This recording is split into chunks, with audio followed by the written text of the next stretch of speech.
Mr. Tata, welcome to Conversations. It's a convention, almost a cliche for a host to introduce his guest as one who needs no introduction. In your case, this is something that's quite literally true. Have you felt that a liability, to need no introduction? No, I'm very happy. Please don't introduce me. I don't think there's any need for this conversation at all. But anyway, I've agreed to, and I'm doing it, and because I've admired or I've appreciated the two conversations I've seen. I thought at least this fellow is fairly kind to his victims and makes things easy. So, have you felt inhibited about the fact that you're easily recognized, that you're a well-known personality? Does that intrude upon your life? Yes, but only in Bombay. I'm not known anywhere else really, at least not visibly, or not by being seen. In Bombay, yes, but you get used to it, and what can one do? The main thing, most of the people who recognize you and come to you or address you without knowing you mean well, are friends, they mean to be friendly. Sometimes it goes to rather ridiculous extent. It's quite often for me in Bombay, in the car, another car is by the side and suddenly a hand comes out and says, "Mr. Tata, may I shake hand with you?" And I said, "Of course," and then I talk to them, whomever I can. No, so it doesn't intrude in an objectionable way.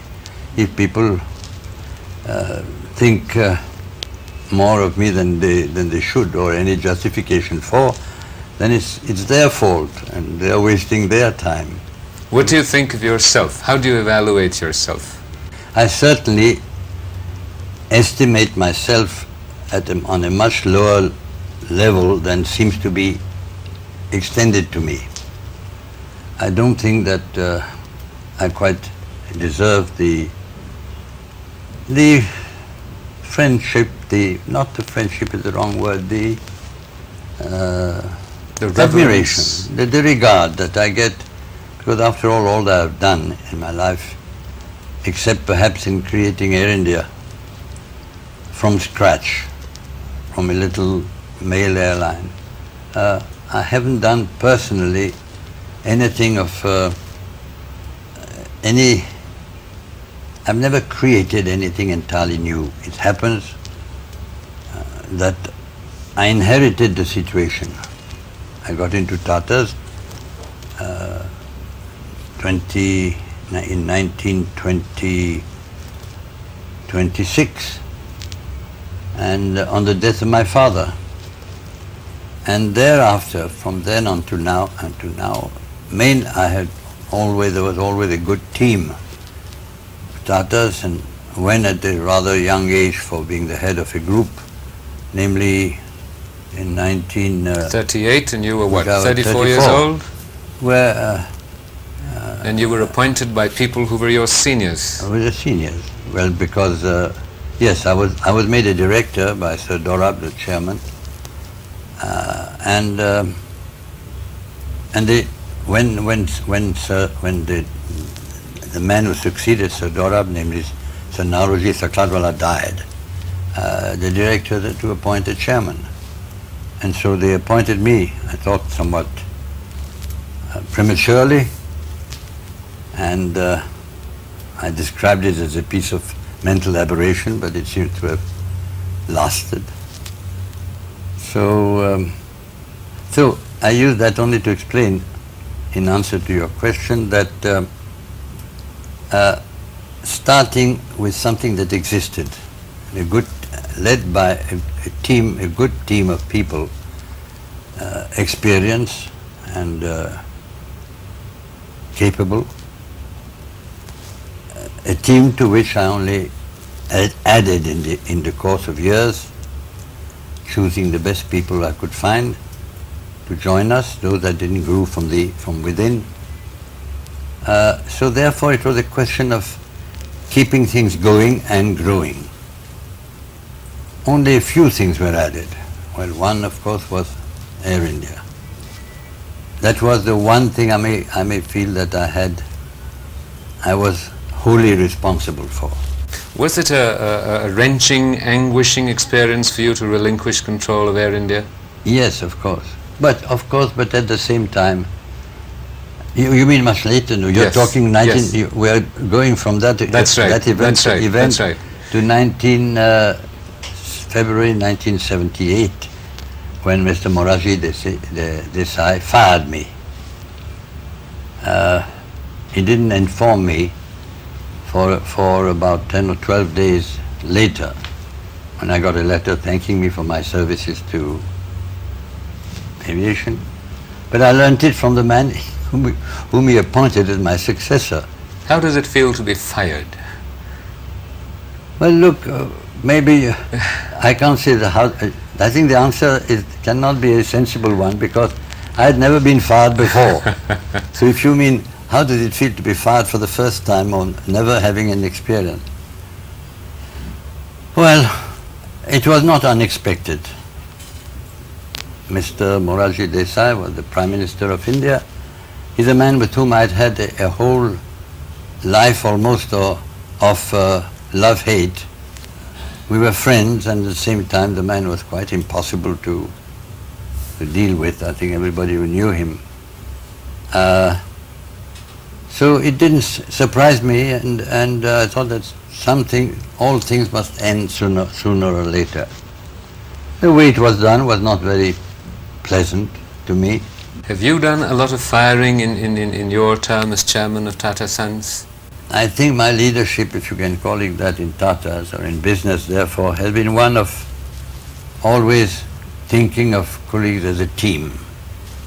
If one didn't agree, there are ways. I took part in firings, but not in any way that involved me very deeply. It must be deeply because I had to approve. But generally I avoided that. There are other ways of dealing with situations than firing the man.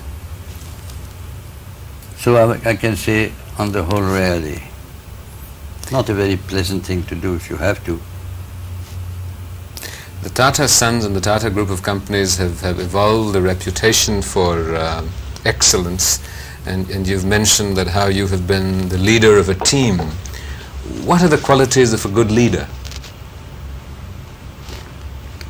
Well, one of the things he must be, I would imagine, his leadership must be respected by the team.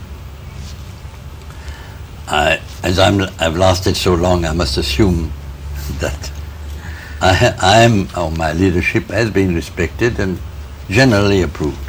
Second point I want to make is that I believe, where there are teams, I believe in working on the basis of a consensus. Obviously, when an intelligent human being, and who are themselves in their own field leaders of those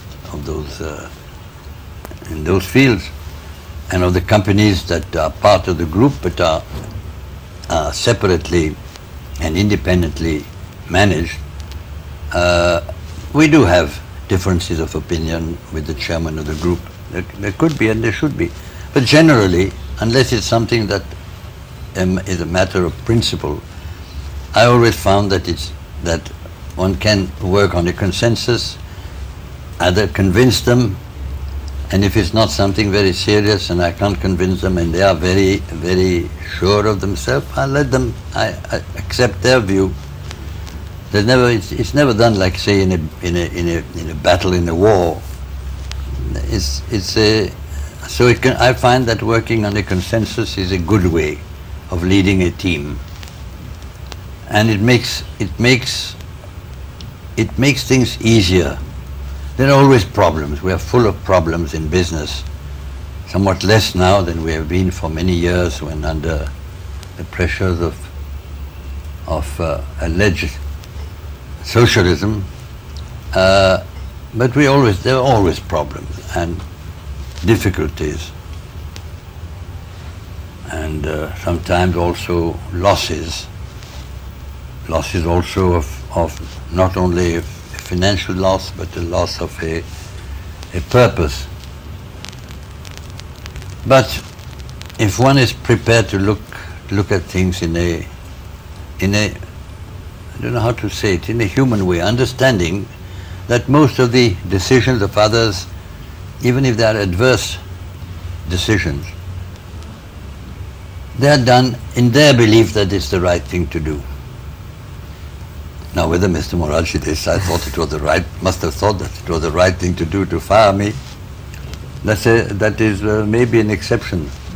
Do you in some senses feel vindicated that globally it's almost as if socialism is on the retreat and capitalist free enterprise, the system of incentive is triumphing in a sense? I think one can, I believe that Tatas in most of their companies are following socialistic principles. Anybody who visits Jamshedpur, for instance, Tata Steel, sees how the thing is run, for whose benefit. Right from the Mr. Jamshedji Tata was a socialist. He must have been, because otherwise he wouldn't at that time think in terms of what was far, far from what was thought of in other countries in regard to labor relations, human relations. A man who created, he and his successors, and we created, made decisions between management and labor that were not adopted even in the advanced countries of the world for years. It was Tatas who introduced the first 8-hour day, the first leave with pay, a number of firsts. Now this could only be conceived and accepted if, starting with Jamshedji Tata, there was, to me that was socialism. In some ways it has turned out, it may turn out to paternalism, as people think it's paternalism. But anybody who goes to Jamshedpur and studies the situation, who thinks it's paternalism, ought to have his head examined. But that may well be sort of the exception to capitalism, because capitalism has seen its aberrations too. But they were aberrations. They were the wrong kind of capitalism. It was a way of life totally free of any social feeling of social responsibilities. In some cases they were. You started your career when India lacked those very freedoms. Did you feel the impulse to participate actively in India's freedom struggle? But I even was stupid enough at one stage to think that maybe I should give up the idea of becoming a businessman or an industrial leader and join the Congress party. I was immensely impressed by Jawaharlal. There was a great love and admiration for the man. But I soon realized I didn't go too far in that thought, because having attended one or two meetings and having seen people in action, I realized that all that would mean is to get myself arrested, go to jail, where I didn't think I could do very much for the country or for the party. But the main reason I didn't, apart from that, was to feel, it was the fact that I'm almost an apolitical or apolitical, I never know how to pronounce the word, animal. I don't understand, I dislike, and I don't react except adversely to almost all politics, pure politics. And there's been so much of it that I've blessed the fact that I never decided to be both a businessman, and I knew also that if I'd have to leave industry and develop and devote myself to the other, to the political side. What excited you about being a business person or an industrialist and a leader of industry? Didn't excite me. But the only thing that excited me is the opportunities to create. That's something new. See a new factory created, a new plant being built, seeing employees, seeing new work being done. And of course, because I believe thoroughly that India must industrialize if it's got to find employment apart from the agricultural opportunities, which I knew were there.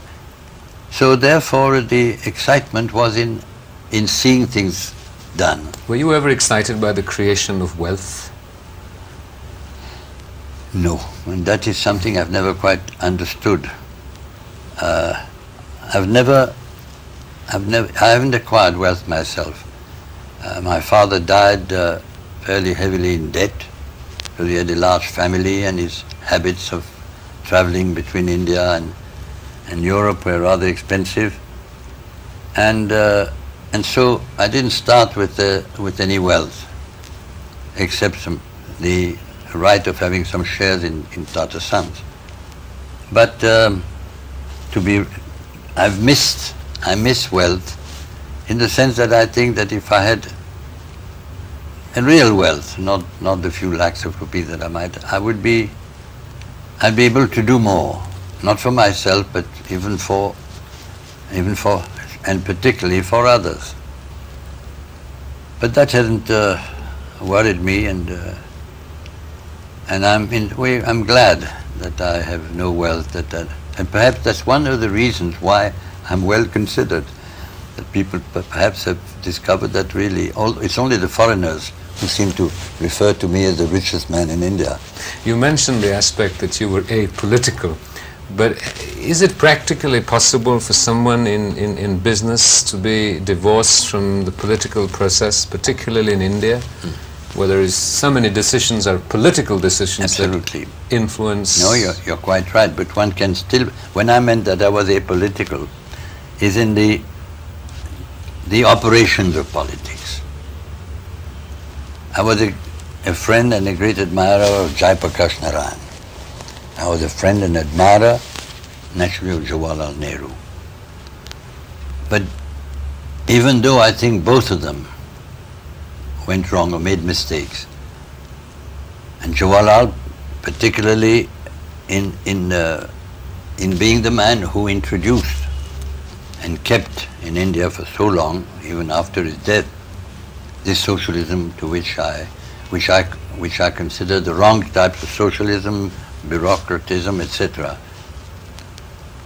But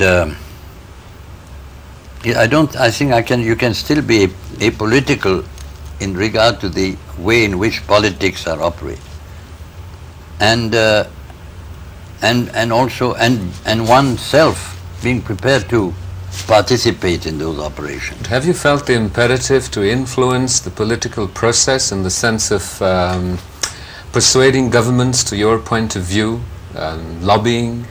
No, I never lobby. Yes, I don't call it. I've never done any lobbying, but I've been an outspoken, if not sometimes critic, but proposer of policies that should be done and are not done, and not been done. For instance, nationalization of industries. The way it is done. For whose benefit? Has it improved them? Will it lead to more wealth for the country? Will they be better managed? All those considerations made me opposed to nationalization of industries, just blind in nationalization of industries, though quite accepting the fact that some industries or some activities must be done by the state. But I forget what the question was. Is that, have you felt the imperative to influence the political process? I felt more and more concern with the fact that we in India had adopted the British parliamentary system. I was convinced that it wouldn't work in India, or it would result in the kind of way that it did. At the end of the day, are you despairing of where the political processes in India might be leading us? No, I'm perhaps only because I'm a pessimist in the long term about what's going to happen tomorrow or at the elections or whatever happens. But I'm a long-term optimist because I understand, or have learned to understand what is the people that are the Indians. even the most primitive of them, the basic soundness of these people, be they tribals or be they Harijans, and therefore, and India has overcome over the centuries, so many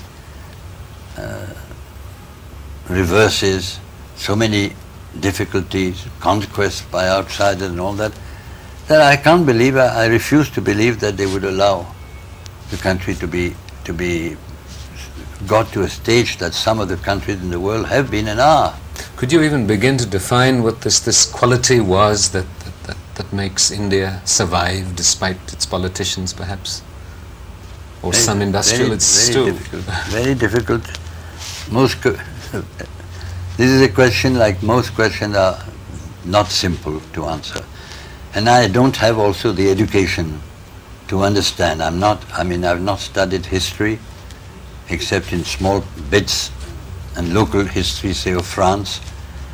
And so therefore I consider myself quite incompetent. But the fact that we are a conglomeration of such different kinds of people, and yet amongst them there are always enough of them who seem to have inherited perhaps over the centuries or even the millennia, a certain common sense that makes them resist to pressures, makes them revolt when they have to, make them discipline when there is no other way. One wouldn't think it was so now.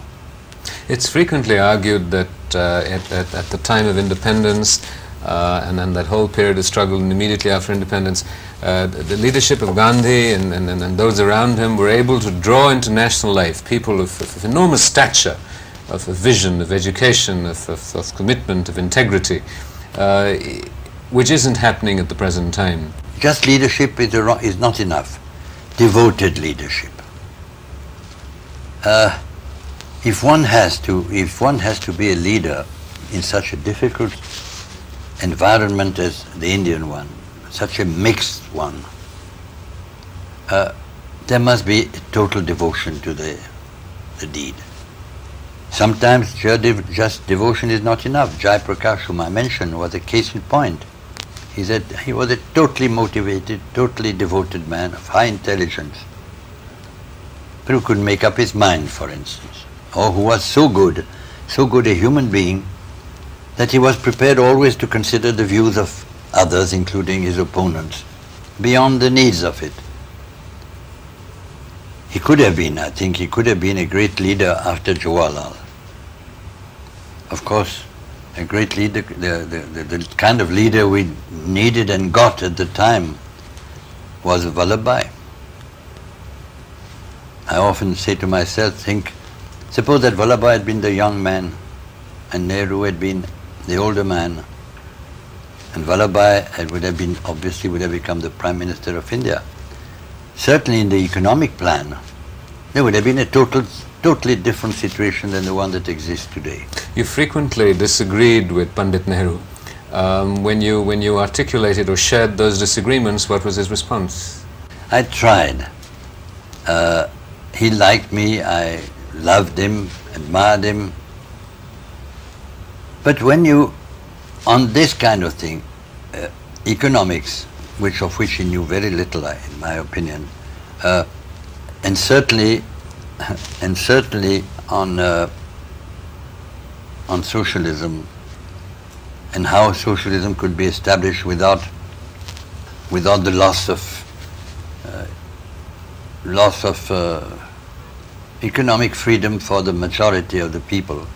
Anyway, I'm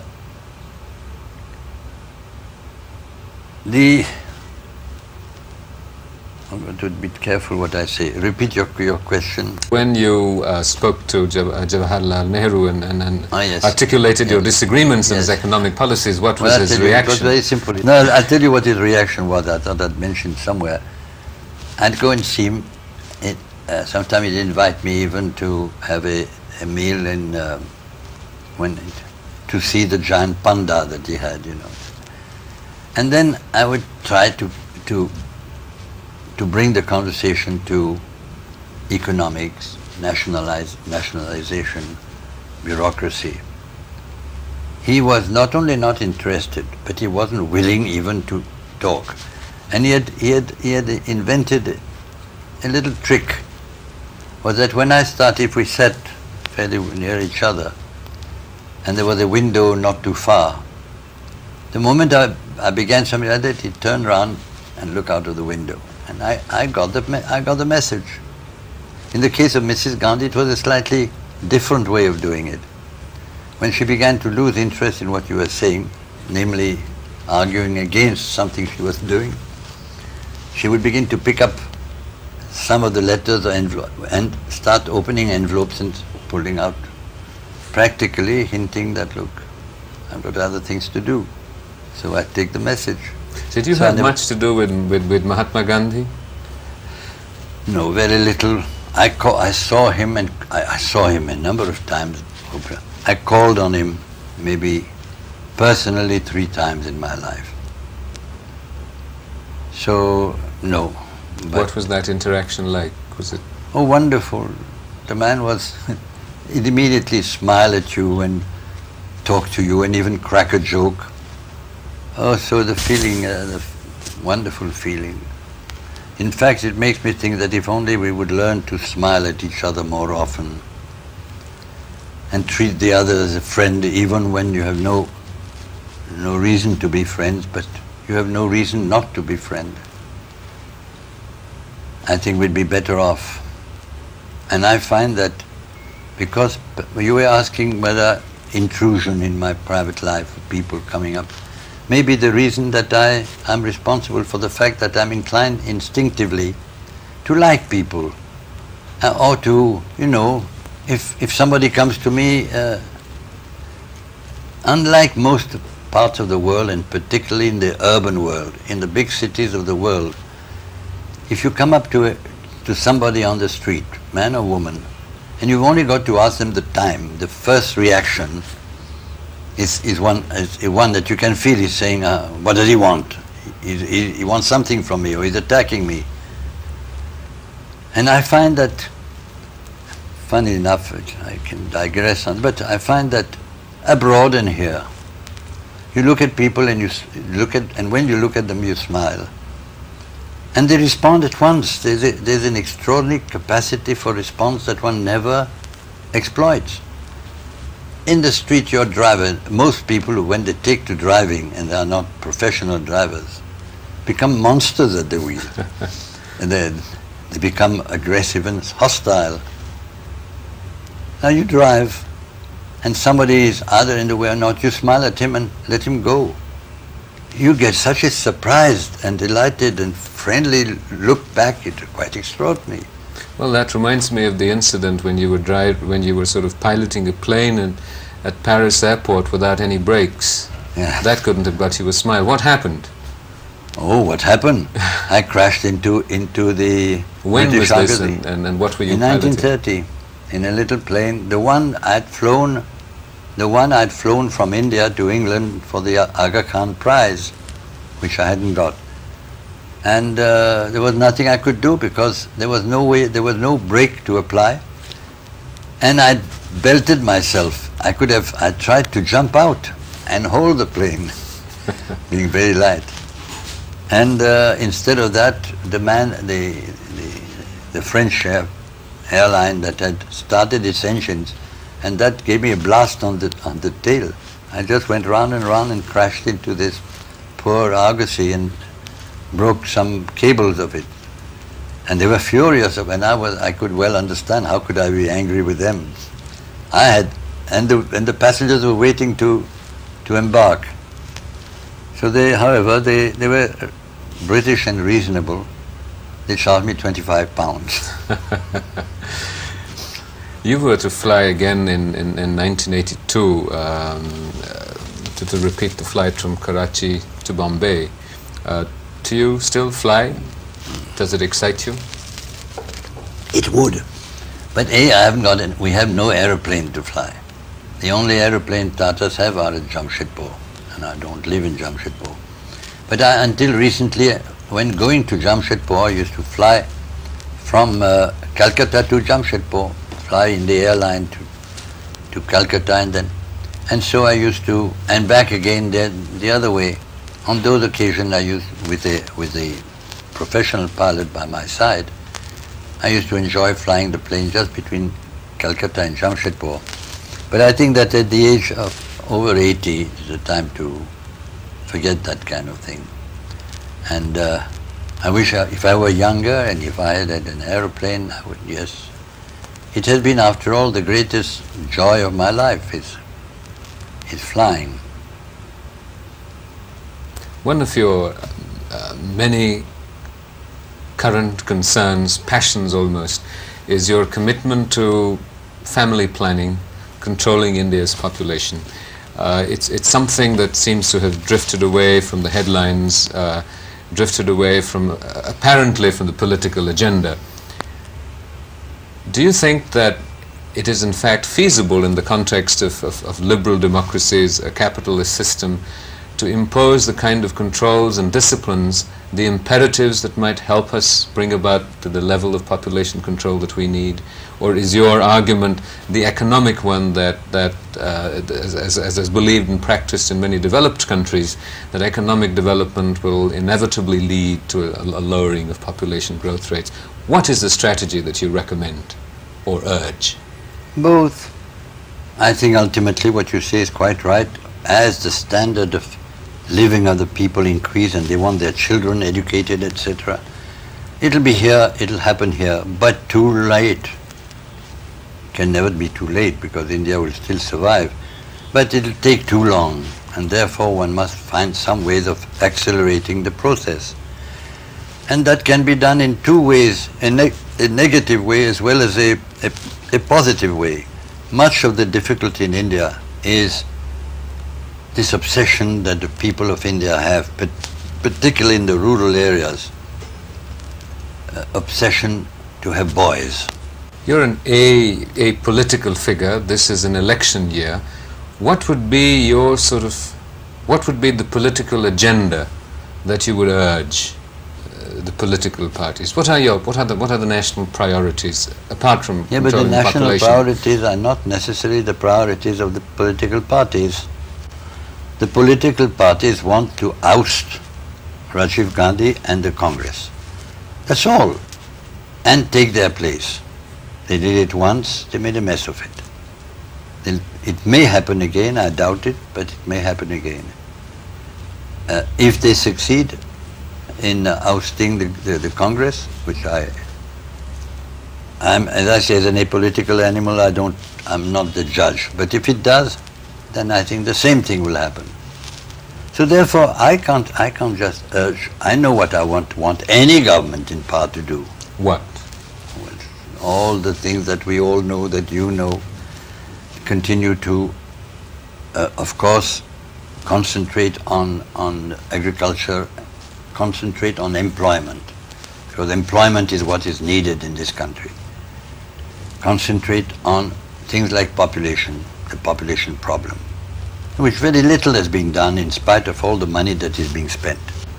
But as a leader of industry, a popular perception amongst many Indians, many of us, is that industry is responsible in its nexus with politicians, with the perpetuation, the creation of black money, the exploitation of labor, the supplying of poor quality goods, of not responding sufficiently to foreign competition in terms of the initiatives of opening up the economy of the government.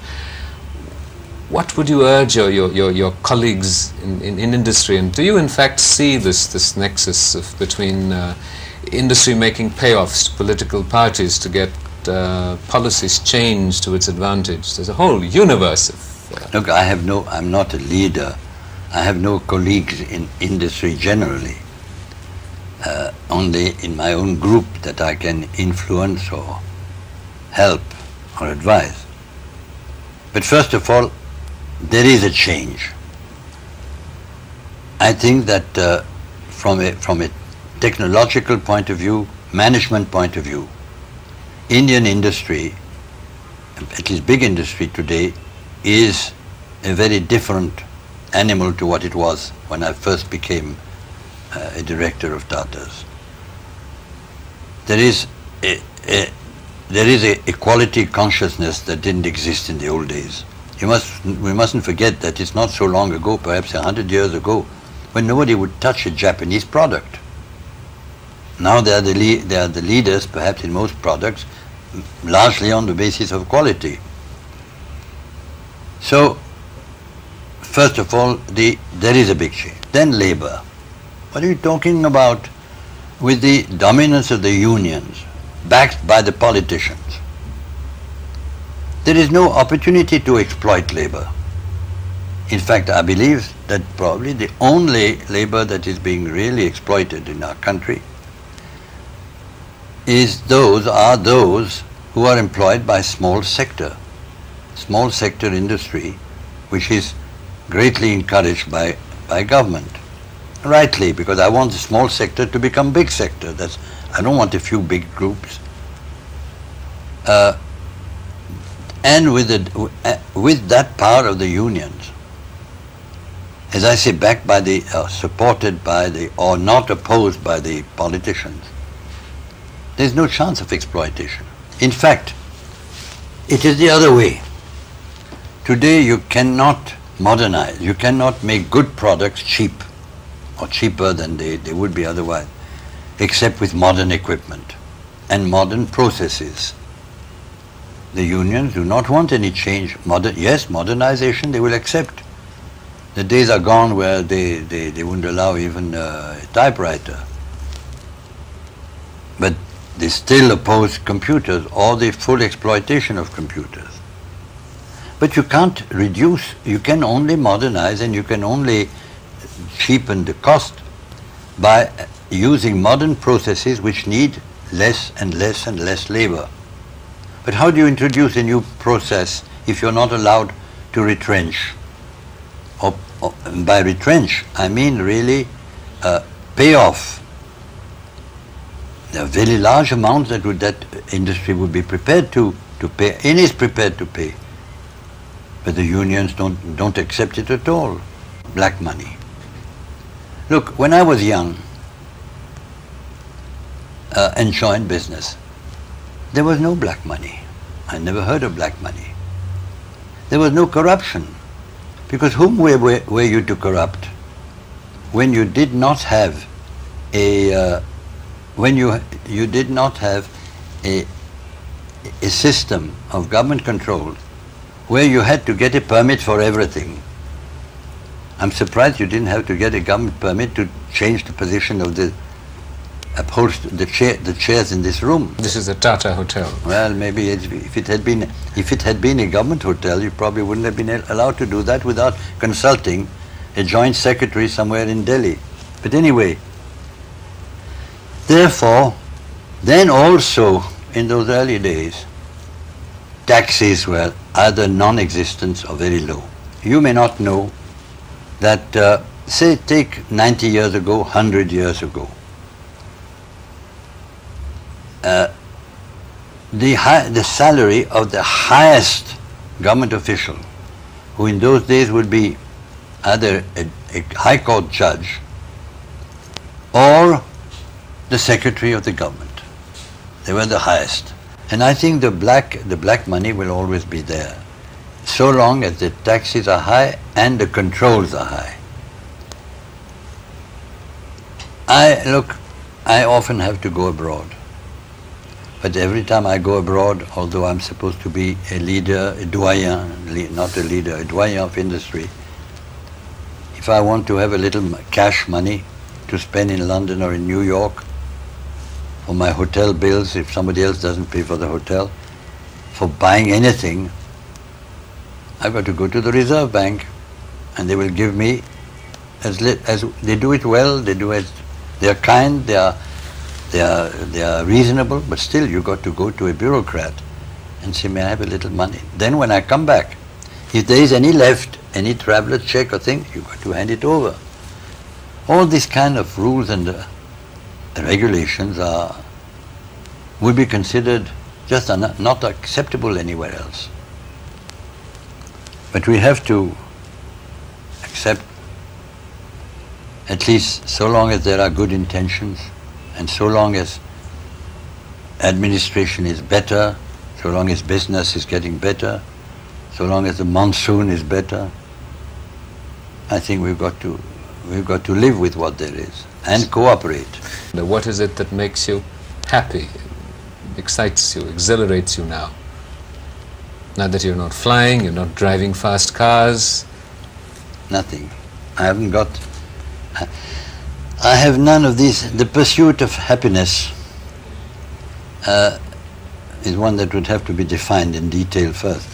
But the pursuit of happiness in my case doesn't involve, first of all, even if I wanted to, like other people might want, travel abroad more, spend money, live exceptionally well, buy a car when I'm in Europe if I'd want to, etc. All these ideas have totally gone. So I do the best of what there is available, and I'm happy that on the whole, I'll tell you, this is important, that one should feel that those you've dealt with, and even now practically the public, or somewhat, what is it, a man who suffers an aberration, what would you call him? An aberrated man? Yes, well. Like you think well of me, something that at least you brings happiness. That if other people think that you brought happiness to others and that you've been useful and continue to be useful, that's a form of happiness. And I think it's worth cultivating. So I have no intention of breaking loose.